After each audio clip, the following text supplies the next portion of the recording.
Les cils me brûlent, dans ma poitrine hoquette un sanglot. Sans effroi, je pressens l'orage imminent. Quelque énergumène me presse à oublier je ne sais quoi. Étouffant.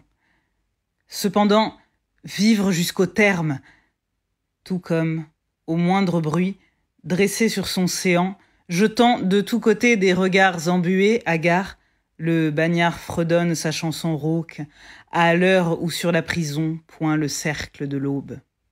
Les cils me brûlent, dans ma poitrine hoquette un sanglot. Sans effroi, je pressens l'orage imminent.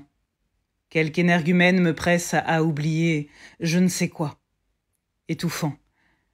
Cependant, vivre jusqu'au terme, tout comme, au moindre bruit, dressé sur son séant, jetant de tous côtés des regards embués, hagards, le bagnard fredonne sa chanson rauque, à l'heure où sur la prison point le cercle de l'aube. 2 ou 3 phrases d'aventure me pourchassent.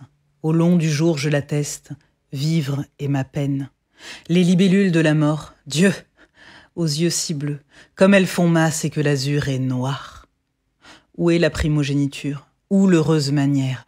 Où le petit autour fusible au fond des yeux? Où est la courtoisie, l'esquive amère? Où est la claire stature, la franchise de dire? Aussi entremêlés que les zigzags hasardeux de quelques patineurs sous la flamme bleue, lorsque, plein de hardiesse, ils glissent et choquent contre la rivière de glace bleue. Battant des bras, il dirigeait les monts du Caucase et s'élançait sur les sentiers des Alpes, hantait les lieux déserts, promenait ses regards, pressentant les propos de toute une multitude. Des foules d'esprits, d'influences, d'impressions, il les rendait avec la puissance d'un maître. Rachel plongeait le regard dans le miroir des phénomènes, tandis que Lia chantait en tressant des couronnes. Lorsqu'une âme si vive et si farouche entrevoit soudain l'ampleur des événements, elle s'élance aussitôt par la voie sinueuse sans connaître même de la mort le chemin.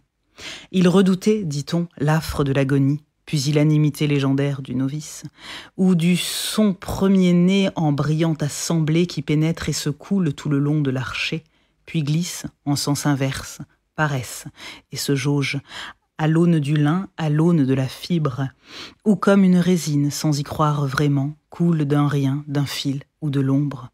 Pour le masque câlin aussitôt que moulé, et pour les doigts de gypse qui laissent choir la plume, les lèvres fortifiées, la caresse affermie, du repos et du bien où germine le grain. Les fourrures respirées, épaule contre épaule, s'affleurer la santé, le sang et la sueur. Sous l'enveloppe du songe, un rêve au cœur du songe, sortir du rang, fût-ce d'un demi-pas. Mais au sein de la foule se tenait le graveur, tout prêt à reporter sur le cuivre authentique ce que le scribouillard noircissant le papier ne sait qu'en lésinant sur la feuille imprimée. Ainsi, de moi, pendu à mes propres cils, écartelé, tant que je ne lâche prise. Et tout à contempler, je joue en visage ce rien que nous connaissons.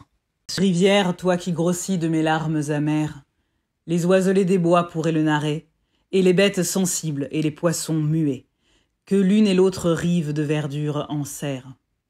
Val encore murmurant de 1000 serments brûlants, et l'acides sentiers émaillés d'herbes folles, bloc d'un amour fort, durci avant le temps, fissure de la terre sur les pentes escarpées, ainsi, sans remuer, branle l'inébranlable, et je branle de même, tel au cœur du granit, sourd le chagrin, sur fond de joies anciennes, où je cherche les traces du beau et de l'honneur, évanoui, comme le faucon après la mue, abandonne sa dépouille sur la terre nue.